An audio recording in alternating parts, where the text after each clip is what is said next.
All right, welcome back to another episode of the Burden of Proof, a JC Law podcast. I'm your host, Tyler Lewis, and I've got Peter Crawford here. Peter? Hey Tyler, how you doing? Good, how are you? Good. What we got going on today? We're going to discuss alimony and spousal support. Yeah, today we're actually going to be joined by a very special guest, Abigail Beichler, who is the Vice President here at JC Law in the Domestic Department. She is a phenomenal domestic law attorney, and she's been practicing how long now? About 5 years. You've done a lot in those 5 years, haven't you? They've certainly been jam-packed. Good.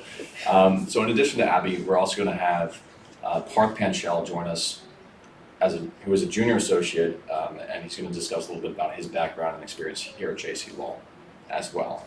But without further ado, let's get into the alimony and spousal support with Abby. Great. So, what are some of the basic parameters for earning spousal support and alimony as part of a divorce decree? Or in other words, what are some of the general scenarios where someone would qualify for it? Sure. So the reality is that there are factors that have to be considered when alimony is granted in any case or requested, but there isn't a cookie-cutter set of rules or guidelines that are going to guarantee alimony. The court, under the case law, under the statutes, required to make considerations based on the 12 enumerated factors in the Maryland 11106 statute. And so there are two kinds of alimony, where we talk about rehabilitative versus indefinite alimony, and learning what to ask as a litigant and as an attorney is really important to make sure that you are pursuing the right thing and that you have the correct tools to do so. Most typically we see, alimony where there is a really significant earning disparity, but the primary function of alimony is to ensure that a less financially stable party is able to have the opportunity to become financially stable. What does that usually include? Does it include education? Does it include just straight payments for the next 5 years? What does Sure. that entail? So things that the court needs to consider, in addition to the reason for the breakdown of the marriage, the reason for the separation, are things like a party's age and health. That is a significant consideration. Is there something that prohibits this person from becoming self-supporting? Is there a health issue that precludes them from working a full day, from earning additional education or skills training? That's a huge factor. And then looking at things like, what they had coming into the case or to the marriage, how the property is likely to be distributed, how long it would take them to get acquainted with those skills and to gain that earning potential, are all things that are really important in the consideration of alimony. But would you say the first factor you kind of look at is the disparity of income between the parties? Sure. I mean, the reality is that if parties don't have some kind of disparity in their incomes, alimony is not going to be granted. Right. We're not going into a case with a party who makes $100,000 and a party who makes 90 or 50 and 40 and seeing alimony granted because the parties are relatively equally situated. There is some leeway for, if a party is making $50,000 but has a skill set that they could potentially make much more, that certainly is evaluated. But if the parties make relatively the same amount, particularly if there are kids, or child support's likely to be awarded, then you're not really going to see alimony. Fair enough. So it kind of goes against society's thought process of once you enter into marriage, there's going to be automatic alimony awarded in every case, and that's not really the case. No, actually pretty far from it. So there was a point in time where the courts really deferred to this kind of indefinite alimony scenario, and certainly different states have different factors and different laws to assess alimony. But that was a statute, a provision created when there was a disparity inherently between families, because most families at that point in time were male and female families, and you had a partner who was staying home and another partner who was going to work. With the way that things have changed, that's just not an equal assessment. So speak to that a little bit. Like, how do you kind of see it more often than not now? It could be the male that's awarded the alimony or spousal support as opposed to that at-home female that's that familial sort of role that she played, that she was always staying at home, then she would get alimony and spousal support. Do you see that kind of flipping and kind of changing? Oh, of course. Yeah. I mean, at this point, with the lay of the land and society, and really the horizons expanding and everyone becoming much more understanding of fluidity and things like that, the roles are not ascribed to a gender or a stereotypical gender. So it really is just based on an assessment of who these people are, where they are in the marriage, and what they're doing. If there is a spouse, regardless of who they are, who was historically the homemaker, taking care of the kids, taking care of the home, whatever, they're going to have a much stronger case for alimony either way. If there is a financially dominant spouse, that person's going to have some risk inherent in any kind of case like this for alimony. All right, so let's shift gears just a little bit to talk about how it relates to child support. Sure. What are the differences and what's the similarities? Is it possible to give both simultaneously, or does the presence of the children make it child support by default? Sure. So it's entirely possible to have both child support and alimony. The award of alimony is considered as part of child support. Child support goes by guidelines. That there are guidelines the court is obligated to consider, except in specific scenarios I'm sure you'll get into on a later episode of the podcast. But that is math.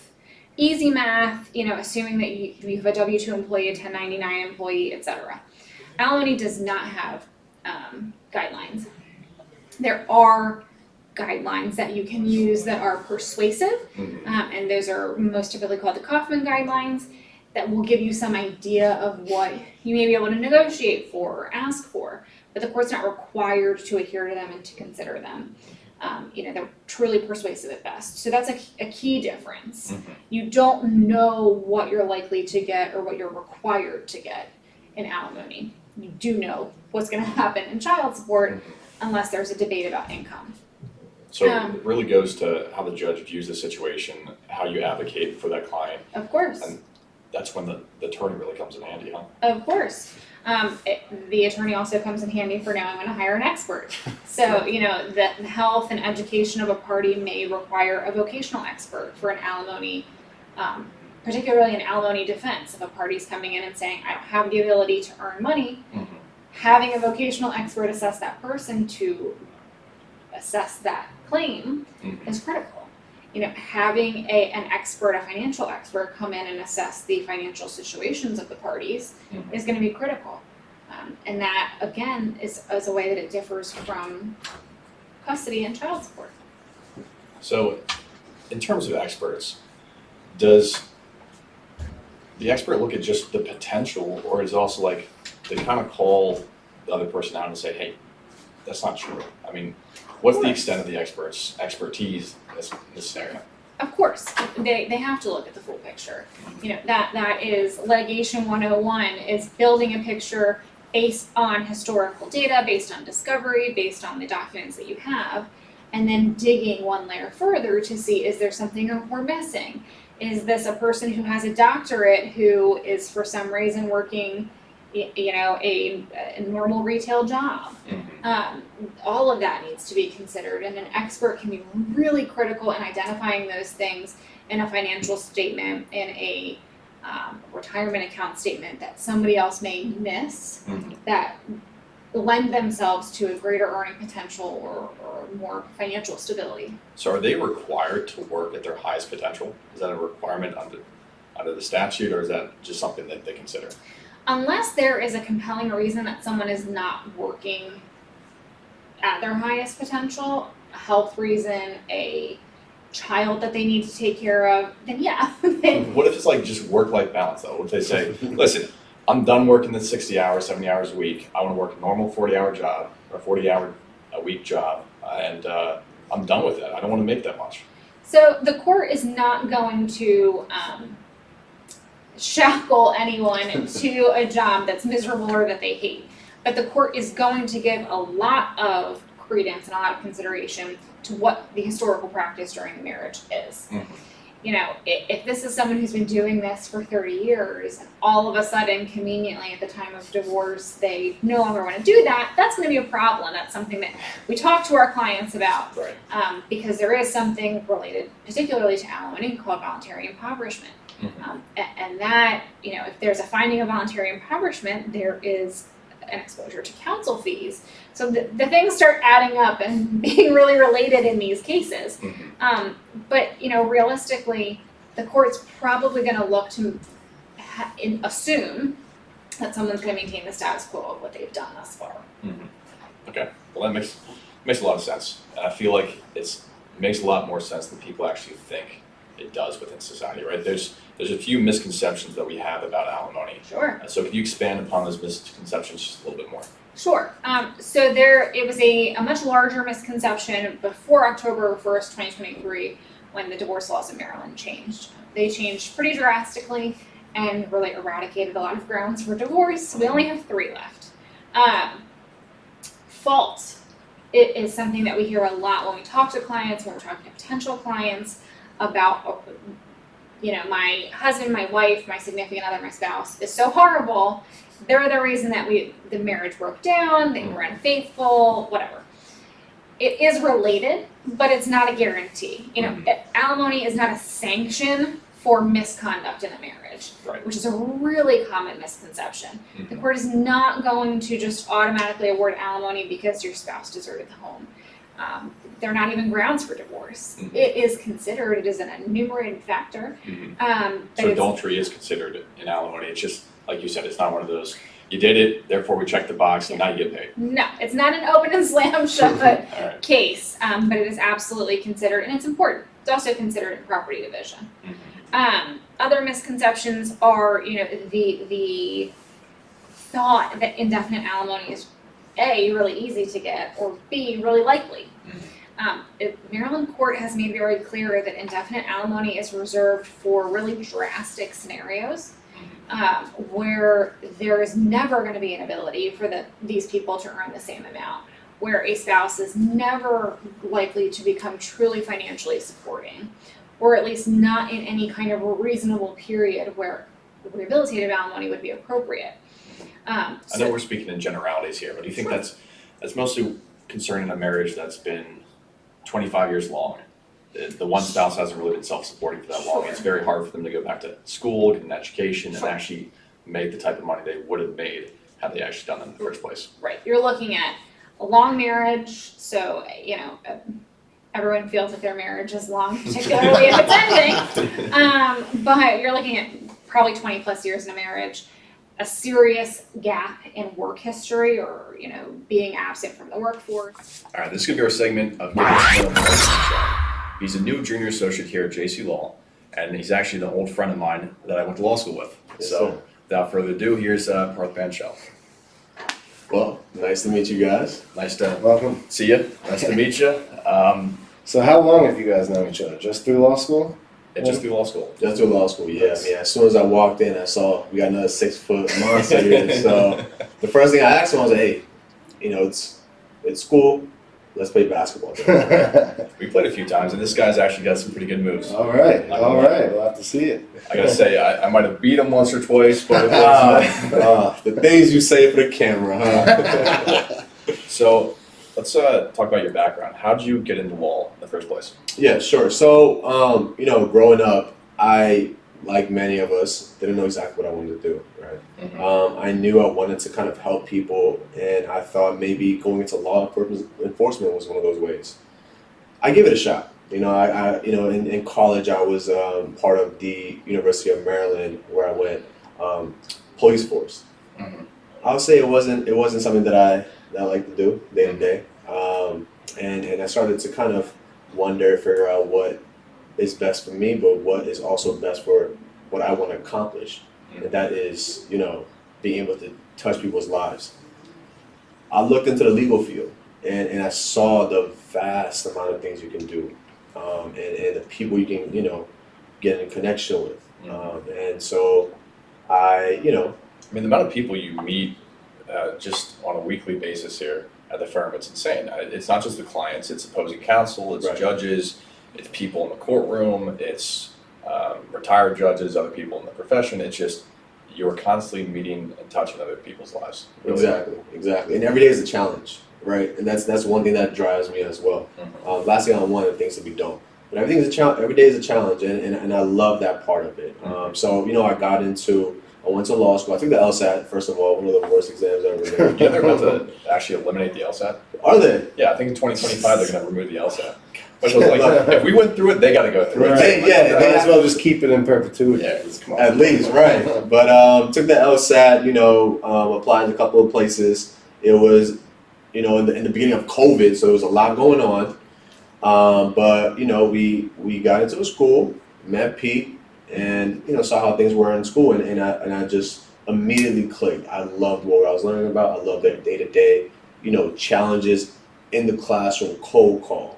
You guys are familiar with cold call.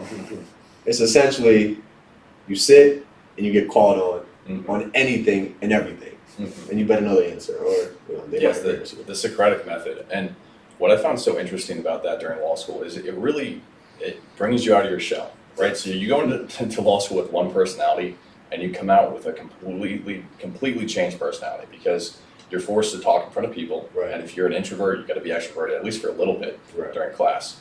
You're forced to be able to speak on the spot.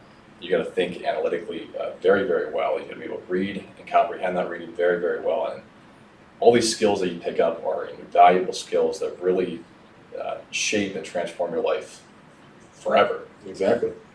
I agree. I mean, we take it day at a time, but you're learning every day. You're learning something new every day, and not just about the law, but about yourself. Mm-hmm. So it's one of the most amazing things about this field and this profession. Cool. Yeah. So kind of talk to us what brought you here specifically. Sort of what brought you to JC Law, not just sitting to my left here. Yeah. So it's funny. I've spoken to Peter about his firm and what his dad does. He's very humble. He never really goes into depth. I didn't know this is what JC Law was.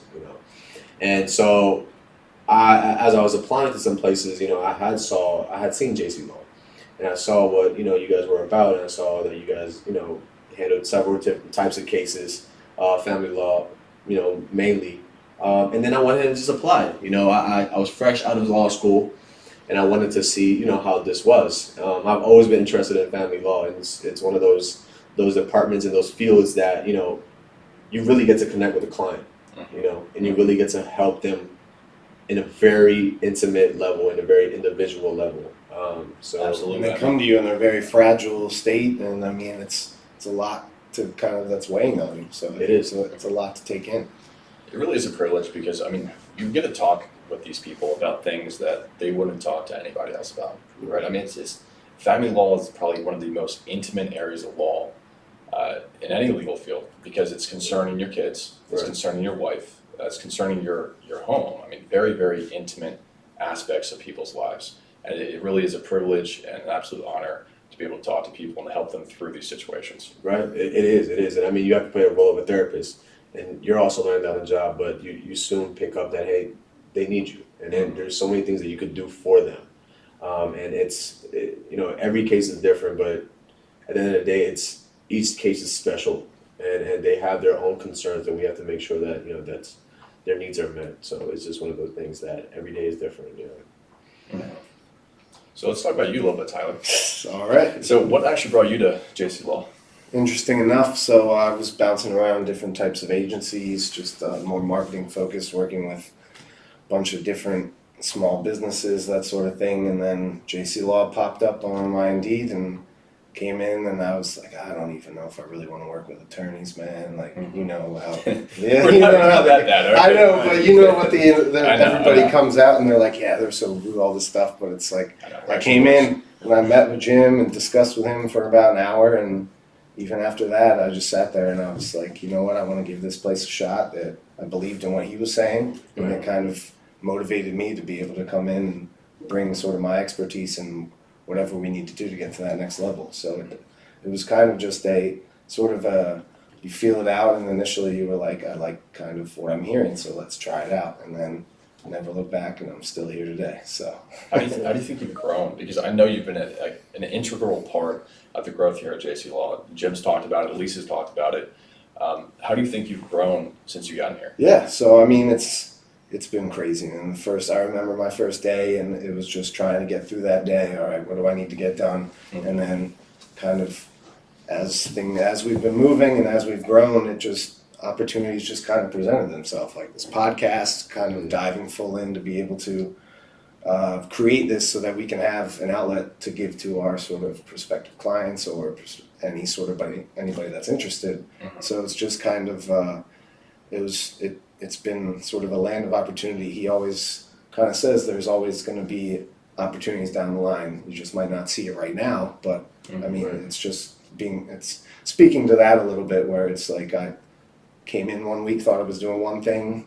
2 weeks down the line, I'm doing something completely different, adding another skill to my repertoire, that sort of thing. So it's a little bit of that, but also the freedom to be able to try new things. Like we're always trying to innovate here, try to do things differently and see if it works out, and then go from there. And if not, go back to the drawing board and tweak it. And that's definitely sort of what drew me here, is just to be able to kind of create your own lane and then kind of make it your own. So Well, we're definitely glad you showed up. yeah, Speaking of innovation, what do you guys think about the new lawyers and TikToks?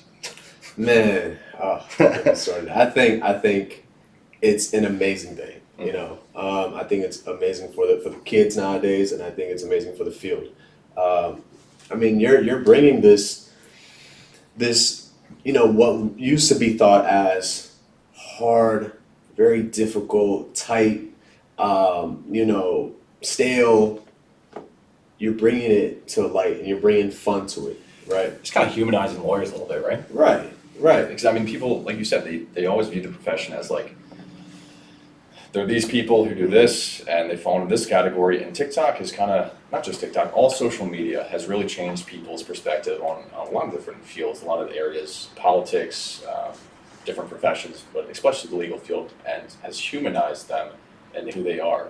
And there's some people in the legal field who see it as negative because they see it as a potential for ill advice.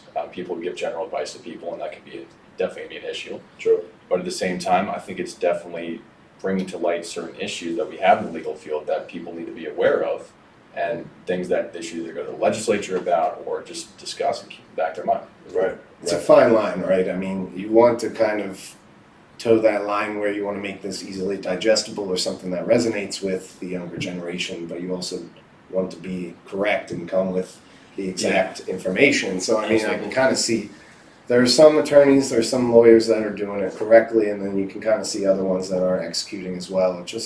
It kind of depends. A lot of it depends on the personality too. If you're a small time lawyer just running your own firm, it might make sense for you to make a TikTok to connect with potential clients, that sort of thing. So there's definitely an opportunity for it, but you just kind of have to figure out which way you want to go. Right. So I mean, and some attorneys obviously, give advice, and some attorneys are just, this is my day. I woke up at 5 this morning, I went to the gym, and now I'm putting on the suit, But that's also amazing to see, we're just like you. Mm-hmm.